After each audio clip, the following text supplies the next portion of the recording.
Chapter 9. Robert.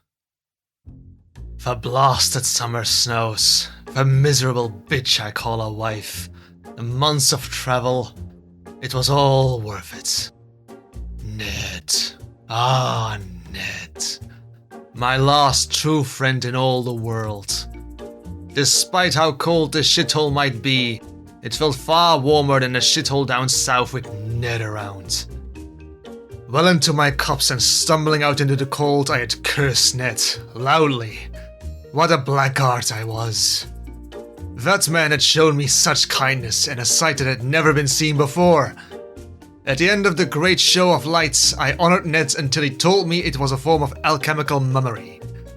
Novan men had come upon a way of filling the night sky with great lights, and he could think of no greater use of these firework contraptions than in honor of my visit. I had demanded some of these fireworks for events back at King's Landing, and Kat had been quickly to agree, for a fair price. Ah, what a woman she was! It was a woman's prerogative to spend all of her husband's money. Not Kat. No, she made sure my Ned had coppers to count. I had readily agreed. Fireworks, filling the night sky with red, green, and gold. The north was not a backwards wasteland it seemed at times. The old fucking Targs had used fire to abuse the people of Westeros. It was only fitting I would use it to delight the nobles and the small folk alike. Ned had looked conflicted and pale when I had made the comparison. No doubt bad memories. Many men had them. The horrors that we had ended together must weigh upon him still. I rolled out of bed, harder than any in the south, despite the wealth of furs placed upon it, and got to my feet with a groan. The chamber was large and well appointed, clearly intended for 2 occupants. I sighed and pulled up a pair of breeches and stepped into some slippers before ambling over to the door with only a slight stagger. I opened the door to find the sharp eyes of Barristan Selmy looking at me on the other side. Need a piss, I told him as I stepped past the man, hearing the armored knight fall into step behind me. The halls of Winterfell were cool, but not cold, despite every castle and holdfast we had stayed at in our trip to the north being so cold my piss would freeze before it hit the ground. Clearly the Starks knew how to live up here. Without the Starks, I doubted anyone could live north of the neck. I made my way to the privy. There was no chamber pot that could keep up with me after I had been in my cups. Despite it all, the winding halls of Winterfell were soothing. A comforting quiet after traveling for so long. I turned a corner and missed a step, rolling my ankle and staggering down a staircase as old Selmy let out a shout and darted forwards to catch me. I threw my arms out but failed to grab onto the candle holder, my fingers playing over smooth stone walls. So this was it. This was the ignoble end of my rule. Fuck. I'd not even gotten Ned to agree to be my hand. What an embarrassing way to go. Despite it all, I was glad I got to see Ned again before the end. There was a rush of wind that filled the air with sweetness as I felt arms wrap around me, before I fell headfirst onto the worked flagstones. I staggered in the grip of a stranger, clad in furs, leathers and a starkly red hood. I blinked, my heart thumping in my chest from the near fall, and I filled my lungs with air as I was set down upon the floor. Here and there were blood-red rose petals, save for where moonlight filtered through a window and cast the petals in a familiar blue. Are you all right, Your Grace? Her voice, for impossibly, it could only have been a woman's voice. Her voice was gentle with concern, though a ghost of a smile lingered beneath her words. I looked up at my savior, who quailed me like a babe with remarkable strength. On a strange whim, I reached up and pushed back her hood. Yara? I gasped at the pale ghost before me. She seemed to frown slightly as I spoke, her eyes a dazzling rich moon silver that seemed alight with brilliance, her lips faintly pink, and her face remarkably handsome. My name is Ruby, Your Grace. She replied with a warm smile that could melt the heart of any man. It was then I saw the differences that should have been so obvious before. Her hair was black as night, where Liana had sported long brown locks like Ned's. Liana was slim, with a long face from the wolf blood she carried. Ruby's face was remarkably proportioned, defiant like a statue. No, she was not a wild, sun-kissed beauty full of life. The family resemblance was clear, but this girl was not my Liana. Your Grace! Selmy cried again, quickly descending the stairs as his plates made a racket. Are you alright, Your Grace? Sorry. I looked away from her and towards the fussy white cloak as she looked me over. Just fine. What good are you lot when a loose stone nearly got me? I snapped at the man before I looked back at Ruby.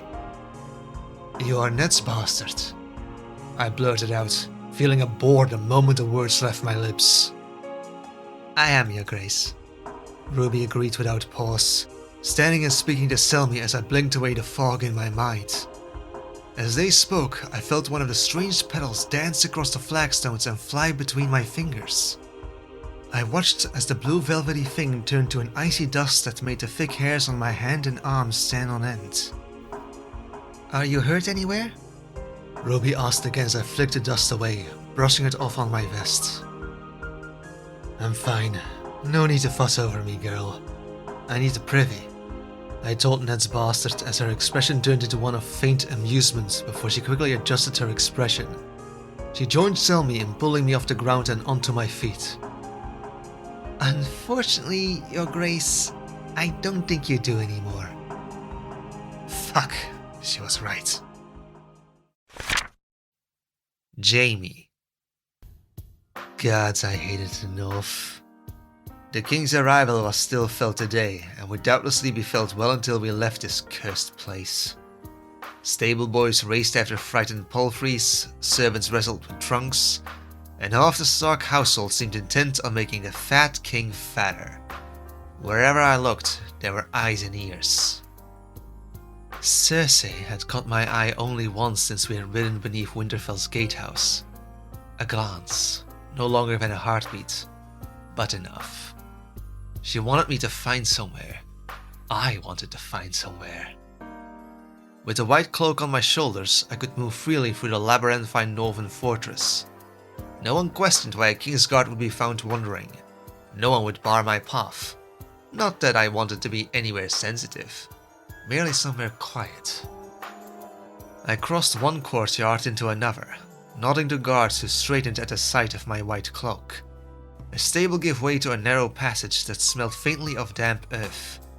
Beyond it lay a smaller yard, little more than a square of worn flagstones enclosed by storerooms and empty towers. A pair of washerwomen worked nearby, chattering away. No, not here. Winterfell was larger than I had expected. What was even the point of so many twisting passages, towers, buildings, courtyards? There was no order to it. Some courtyards were many stories higher than others for no discernible reason. Was the intent to confuse attackers? I could imagine it would confuse defenders just as much. Every corner had some lumbering Northman or woman performing some inane chore. Everywhere had some purpose, or so it seemed. Even the abandoned buildings set astride structures hosting Northmen or guests from the south. A servant fetching wood, a groom leading horses, guards changing watches, Northern ladies whispering beneath covered walls. The Red Keep so far away to the south was awash with quiet passages and secluded rooms. The footfall was predictable and manageable. None of that here. Just a chaotic hive of activity. I descended another stair, emerging beside a forgotten stretch of curtained wall where age had left one tower abandoned. It was a hunched and crippled thing with ugly gargoyles clinging to its decrepit sides. Its upper chambers had no furnishings save dust, broken stools, and a cracked hearth untouched for years. One narrow window overlooked the outer bailey. The only approach was a twisting stair that any intruder would have to climb one careful step at a time. This would do, if nothing else would. Now I would just have to visit this place discreetly several times to be sure that we would truly have privacy. I found the king exactly where I expected him. His corpulence was set at the head table of the Stark's personal feast hall, gorging himself on whatever meat was put in front of him, as Eddard Stark sat at his side. There were few people present as it was quite past the time for breakfast. The king and Lord Stark, of course, Selmy and Trant, a great fat Northman, bigger than the king and almost as tall as the mountain, someone I vaguely knew to be a rare Northman raised from lowborn to knighthood, an old friend of Eddard I was to understand, a pair of neatly dressed maids that shoved food in front of the king. Kingslayer! Robert roared, and I felt my grip tighten around the handle of my blade, not for the first time. Where the fuck have you been? Almost died in the night, and yet I see neither hide nor hair of you till now. I cocked my head, eyes flickering to Eddard as the man gave a start and looked at the king with clear concern. I was doing my duty, your grace. I believed I left you in capable hands. I glanced at Selmy, who offered an unreadable expression. You almost died, your grace. Eddard questioned Robert as the king glanced over at him with a nod. Aye, there was a loose stone, you see, in a walkway. Right, Selmy? He turned to look at the old Kingsguard, who gave an impassive, thin smile. There must have been, your grace. Barristan the Bold replied amicably. So, there was no loose stone. That's right, there was a loose stone, and I slipped down a set of stairs. Almost died. Almost? What a pity. That is when I happened upon your bastards, poor girl. I nearly crushed her. Saved my life, she did. Bless her heart. She was more worried about me, the fat old man who nearly fell on her. Ha! You raised her right, Ned. A sweet thing she was. The king chuckled to himself while Eddard looked rather out of sorts. That was interesting. You met Ruby? Eddard asked as the king nodded while stuffing his face. Ruby! Oh, the fucking fort! Ha! You never told me you named the girl. You honor me. The king laughed as Eddard nodded. An honor to grant the name of one of your grace's great achievements to a bastard? I offered as the king, rather than growing incensed, laughed harder. Is that it, Ned? Ha! Bloody good one. Ruby! To Ruby! The king lifted a tankard of some Northern swill and downed it with glee. To Ruby, Eddard muttered and drank but a mouthful, if that, and placed the tankard down as I stood behind the king. You told me what her name was once. Lena? No. Marla? Your bastard's mother. The king said with a wave of his hand. Wyla, Eddard said after a while, looking down at his feet as he did so. That's it! Wyla! Wyla must have been a rare wench to make Lord Eddard Stark forget his honor. You never did tell me what she looked like, Robert said, a faint frown on his face. Nor will I, Eddard quickly replied. She must have been a big girl. Ruby. Gods, Ned. She will be taller than you soon. Robert laughed. I would not speak of it, your grace, Eddard said, anger and something else in his tone. Robert paused before looking down at his food. You are too hard on yourself, Ned. Too hard. By the gods, we were at war. The Lord Stark met Robert's gaze, and the men stared at each other for a moment before the king roared with laughter. Enough about that! This memory of yours, these fireworks. I want enough to light the sky like you did when you arrived at King's Landing. What a display! What a show! Honestly, Ned, they will be talking about these lights from here to fucking Ashai. I have not yet agreed to your offer, your grace, Lord Stark countered with good humor. Oh, you will. I am your king, Robert reminded the Northman. Tell my wife that, Lord Stark muttered as Robert laughed. She would have my fucking head. Oh, that wife of yours has a fire in her, Ned. She suits you, she really does.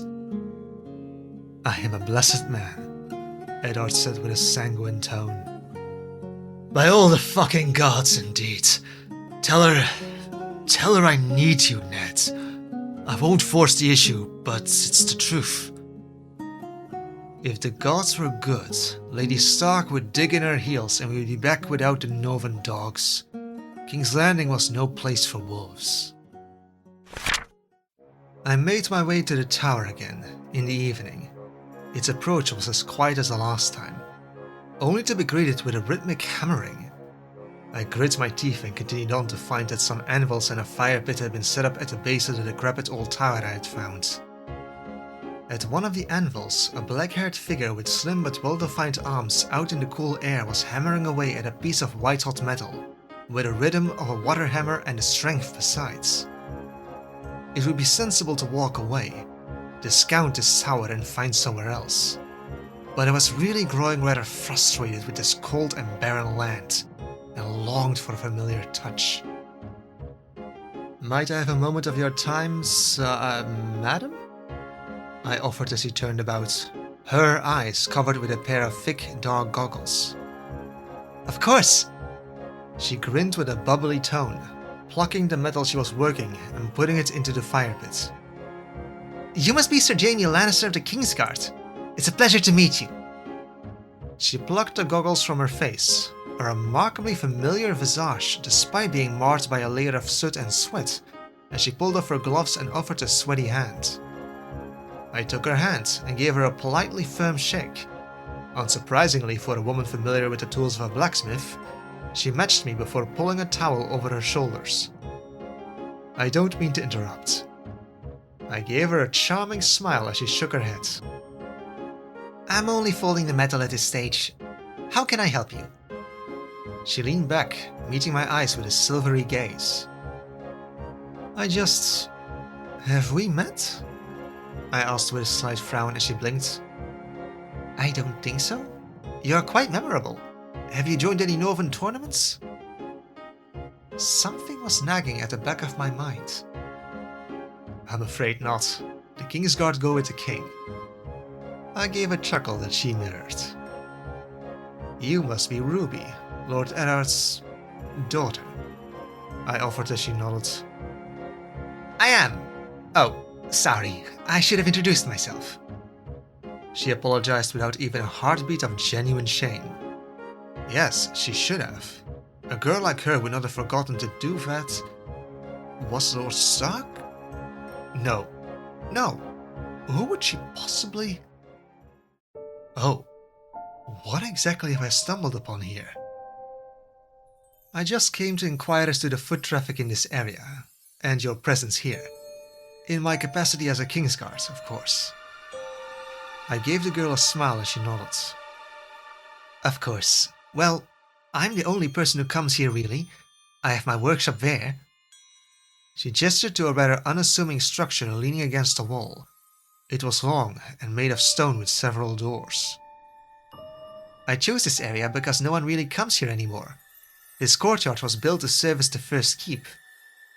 She gestured to the decrepit tower. But it's fallen into disrepair. It's unsafe to climb in any case, she explained. Thank you. A Kingsguard never knows what information could save the king's life. Or cost Lord Stark his. I made a polite withdrawal as she went back to hammering. It was rather impressive actually. She was skilled and had little fear of flame or sparks cast off with each heavy swing. I made my way back through Winterfell to the dreary hovel the Starks put my sister in. Careful that she was alone as I whispered that I had found a place, but we would need to await the right time. Nothing more needed to be said. She nodded, a faint hunger in my sister's eyes that made my heart beat faster. Does the name Wyla mean anything to you? I asked. She paused and considered me for a moment before shaking her head. Should it? She prompted. I'm not sure. It could be nothing, but when we are at King's Landing again... I looked out the window as the boorish laughter of the king could be heard clearly. He was there, with Lord Stark at his side speaking animatedly to some of the Stark children. Just a hunch, I said with a smile.